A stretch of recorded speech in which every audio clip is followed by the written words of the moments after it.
Assalamu alaikum dear students. You are watching my YouTube channel Aerocam. Today we will discuss a very important topic, limiting and excess reagent. आज हम limiting और excess reagent को पढ़ेंगे। आप देख लो chemical reactions में reactants आपस में रिएक्ट करते हैं और इसके नतीजे में प्रोडक्ट बनते हैं। अगर हम दो रिएक्टेंट्स लेते हैं तो इन दो रिएक्टेंट्स में एक रिएक्टेंट और रिएजेंट जो होगा वह लिमिटिंग होगा और दूसरा जो रिएक्टेंट है रिएजेंट है वह एक्सेस रिएजेंट होगा। अब हम आते हैं कि लिमिटिंग रिएजेंट क्या है और एक्सेस रिएजेंट क्या है। लिमिटिंग रिएजेंट को हम दो तीन तरीकों से डिफाइन कर सकते हैं। फॉर एग्जांपल लिमिटिंग रिएजेंट और लिमिटिंग रिएक्टेंट को हम इस तरह डिफाइन कर सकते हैं, the reactant which consumed earlier in a chemical reaction is called limiting reagent. For example एक रिएक्शन है, उसमें एक रिएक्टेंट ऐसा है जो सबसे पहले कंज्यूम होता है, that reagent is known as limiting reagent और लिमिटिंग रिएक्टेंट। दूसरा अगर आप देखिए limiting reagent at controls rate of a chemical reaction, चूंकि रेट ऑफ रिएक्शन डिपेंड करता है उस रिएक्टेंट पे जो अर्लियर कंज्यूम होता है, तो ये जो लिमिटिंग रिएजेंट है ये रेट ऑफ रिएक्शन को कंट्रोल करता है। सिमिलरली अगर आप देख ले ये पहली कंज्यूम होता है तो ये प्रोडक्ट फॉर्मेशन को कंट्रोल करता है, या simply we can say the reagent or reactant which gives least amount of product is called limiting reagent or limiting reactant. दूसरा जो reagent है that is called excess reagent. Excess reagent को हम इस तरह define कर सकते हैं, the reactant which is present in amount greater than its stoichiometric amount is called excess reagent or excess reactant. अभी देखो यहाँ पे स्टोइकोमेट्रिक अमाउंट, फॉर एग्जांपल एक रिएक्शन है उसमें हमें ये जो रिएजेंट है एक्सेस रिएजेंट इसका 10 ग्राम रिक्वायर्ड है, ये इसका स्टोइकोमेट्रिक अमाउंट 10 ग्राम है। अगर ये 10 ग्राम से ज्यादा मिकदार में मौजूद है तो फिर इसको it is regarded as excess reagent.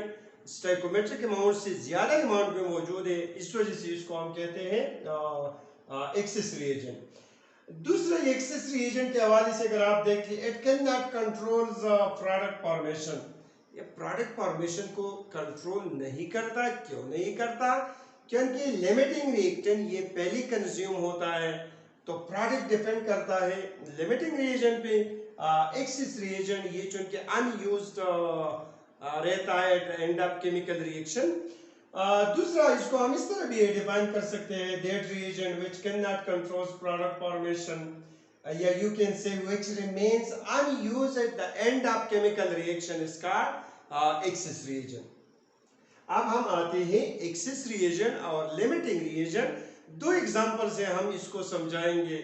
एक जनरल एग्जांपल हम लेते हैं, हाइपोथेटिकल एग्जांपल हम लेते हैं कि लिमिटिंग रिएजेंट क्या है, एक्सेस रिएजेंट क्या है।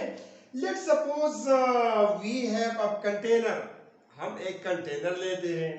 लेट इसमें हम हमारे पास 6 फुटबॉल्स है एंड 4 हमारे साथ है टेनिस बॉल्स, और हम इनसे पेयर्स बनाते हैं।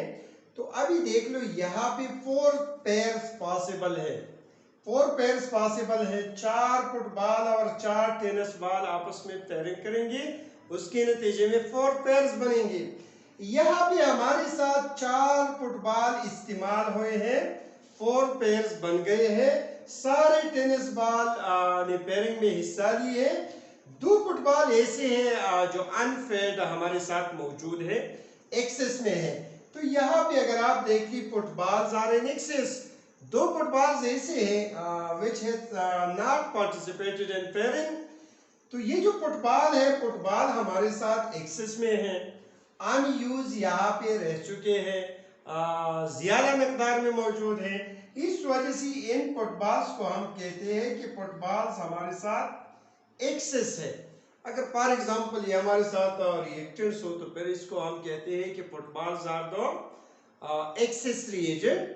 और यहाँ पे टेनिस बॉल चूंकि पेयरिंग में हिस्सा लेके ये कंप्लीटली कंज्यूम्ड हो चुके हैं, इस वजह से टेनिस बॉल्स को हम कहते हैं कि they are the limiting reagents, या यू कैन से कि टेनिस बॉल लिमिटिंग रिएजेंट है और फुटबॉल एक्सिस रिएजेंट है। ये तो हमने एक हाइपोथेटिकल एग्जांपल ली, एक ऐसा एग्जांपल ली जो केमिकल रिएक्शन के साथ इसकी उतनी नहीं है रिजेम्बलेंस। यहाँ पे हम केमिकल रिएक्शंस लेते हैं, in terms of chemical reaction हम एक्सप्लेन करते हैं कि लिमिटिंग रिएजेंट क्या है और एक्सिस रिएजेंट क्या है। आइए यहाँ पे एक एग्जांपल हम लेते हैं, sodium and chlorine. Sodium atom chlorine molecule के साथ रिएक्शन करके सोडियम क्लोराइड बनाता है। यहाँ पे रिएक्शन को अगर हम बैलेंस करें तो ये हमारे साथ बैलेंस केमिकल रिएक्शन है, इसको हम बैलेंस करेंगे तो ये हमारे साथ अभी बैलेंस रिएक्शन है।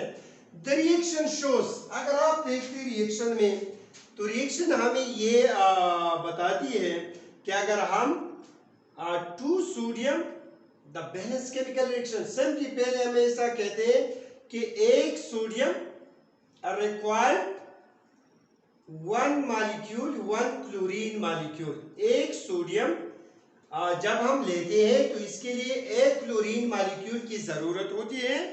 यहाँ पे बैलेंस केमिकल इक्वेशन में अगर आप देख ले 2 sodium atoms required 2 chlorine molecules, तो केमिकल रिएक्शन यहाँ पे 2 सोडियम एटम्स के लिए एक क्लोरीन मॉलिक्यूल रिक्वायर्ड है, या यू कैन से कि हम सोडियम 2 सोडियम एटम्स लेंगे तो उनके लिए हम 2 क्लोरीन एटम्स या 1 मॉलिक्यूल ऑफ क्लोरीन लेंगे।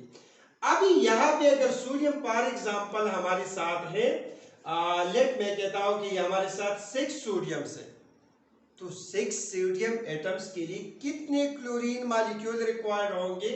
6 sodium atoms required 3 chlorine molecules. For example हमने 6 एटम्स क्लोरीन के लिए हैं, उनके लिए जो रिक्वायरमेंट ये है कि हम क्लोरीन 3 मॉलिक्यूल्स लेंगे। अभी फॉर एग्जांपल हम कहते हैं कि क्लोरीन मॉलिक्यूल हमारे साथ ज्यादा मिकदार में मौजूद है, 4 मॉलिक्यूल हमने क्लोरीन के लिए है। तो अभी देखो 6 सोडियम 3 क्लोरीन मॉलिक्यूल के साथ रिएक्शन करेगा, हमें प्रोडक्ट देगा, और यहाँ पे जो एक क्लोरीन मॉलिक्यूल है और 2 सोडियम क्लोरीन एटम्स है, it will remain in excess. तो यहाँ से हम ये कह सकते हैं कि सोडियम हमारे साथ चूंकि प्रोडक्ट फॉर्मेशन कंट्रोल्स करते हैं, पहले कंज्यूम होते हैं ड्यूरिंग अ केमिकल रिएक्शन, तो sodium is the limiting reagent. और ये जो क्लोरीन है, chlorine molecule, it is excess of reagent. देखो limiting reagent, excess reagent, 2 example से हमने इसको क्लैरिफाई की, हमने एक्सप्लेन की which molecule, which reactant is limiting and which reactant is excess. Next, identification of limiting reagent. For example, हमारे साथ एक chemical reaction है। केमिकल रिएक्शन में हमेशा 2 रिएक्टेंट्स होते हैं, एक को हम नाम देते हैं लिमिटिंग रिएजेंट और एक को हम नाम देते हैं एक्सिस रिएजेंट। अभी how limiting reagent can be identified, किस तरह हम लिमिटिंग रिएजेंट को आइडेंटिफाई कर सकते हैं? लिमिटिंग रिएजेंट पहले हम डिस्कस कर चुके हैं कि ओवर रिएक्टेंट या over reagent which consumed earlier during a chemical reaction, इनके आइडेंटिफिकेशन के लिए the following steps are used। 3 steps use होते हैं टू आइडेंटिफाई लिमिटिंग रिएजेंट। पहला जो स्टेप है कि हमारे साथ जितनी भी रिएक्टेंट्स है, सारी रिएक्टेंट्स, उसका जो अमाउंट दिया गया है उनको सबसे पहले हम कन्वर्ट करेंगे मोल्स में।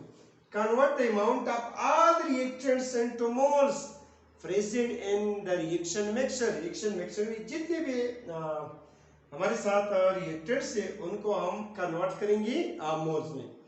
दूसरा जो स्टेप है, calculate the moles of product from moles of reactants. यहाँ पे हमारे पास जो मोल आए हैं रिएक्टेंट्स की, उनसे हम कैलकुलेट करेंगे moles of product. Moles of product हम कैलकुलेट करेंगे by using balance chemical equation. अगर इक्वेशन हमारे साथ बैलेंस है, हमने मोल्स कैलकुलेट किए हैं रिएक्टेंट का, तो हम इस moles of reactants we can calculate moles of product. तीसरा, यहाँ पे जो हम प्रोडक्ट्स के मोल कैलकुलेट करते हैं, जो रिएक्टेंट हमें कम मिकदार देता है प्रोडक्ट का, तो उसको हम नाम देते हैं limiting reagent. The reactant which gives least amount of product is the limiting reagent या लिमिटिंग रिएक्टेंट। जो हमें कम मिकदार देगा, जो रिएक्टेंट हमें कम मिकदार प्रोडक्ट का देगा, तो उसको हम कहते हैं लिमिटिंग रिएक्टेंट। अब इन तीन स्टेप्स की जगह हम एक अल्टरनेट स्टेप्स यूज करते हैं। Comparison of the moles of reactants with the help of balance chemical equation also helps in identifying limiting reagent. अगर हम रिएक्टेंट्स के मोल्स को कंपेयर करेंगे, तो इससे हम एसेस कर सकते हैं, हम इससे लिमिटिंग रिएजेंट को आइडेंटिफाई कर सकते हैं। नेक्स्ट आती है एक एमसीक्यूज है, which is the weight of hydrogen in carbon in TNT। ये एक एक्सप्लोसिव है, ट्राइनाइट्रोटॉल्यूइन। अगर इसका आप स्ट्रक्चर देख ली तो इसको हम कहते हैं ट्राइनाइट्रोटॉल्यूइन। इसका जो मॉलिक्यूलर फार्मूला है C7N3H5NO6, ये मॉलिक्यूलर फार्मूला है, ये स्ट्रक्चर फार्मूला है। इसमें हम आइडेंटिफाई कर सकते हैं मास ऑफ ईच एलिमेंट, हम कैलकुलेट कर सकते हैं। फॉर एग्जांपल हाइड्रोजन का एटॉमिक मास अगर आप देख लें तो ये 1 है, तो इसको 5 हाइड्रोजन है, तो 1 को हम मल्टीप्लाई, तो ये 5 AMU, this is the weight, this is the mass of hydrogen present in trinitrotoluene. Similarly हम कार्बन का मास भी आइडेंटिफाई कर सकते हैं। यहाँ पे हमारे साथ 7 कार्बन है, तो 12 को हम, चूंकि 12 is the atomic mass of carbon, 7 carbon atoms है, तो 12 को हम 7 से मल्टीप्लाई करते हैं, तो यहाँ पे 84 AMU is the mass of carbon present in trinitrotoluene. Similarly, mass of nitrogen can also be identified. Mass of oxygen can also be calculated. ये फार्मूला अगर हमें नोन है, तो इससे हम mass of each element, लेकिन यहाँ पे एक बात याद रखें, चूंकि हमें फार्मूला दिया गया है, रिलेटिव फार्मूला है, रिलेटिव फार्मूला मास जब हम मालूम करते हैं, तो यहाँ पे ये जो यूनिट होगा, it will be in AMU, atomic mass unit में होगा।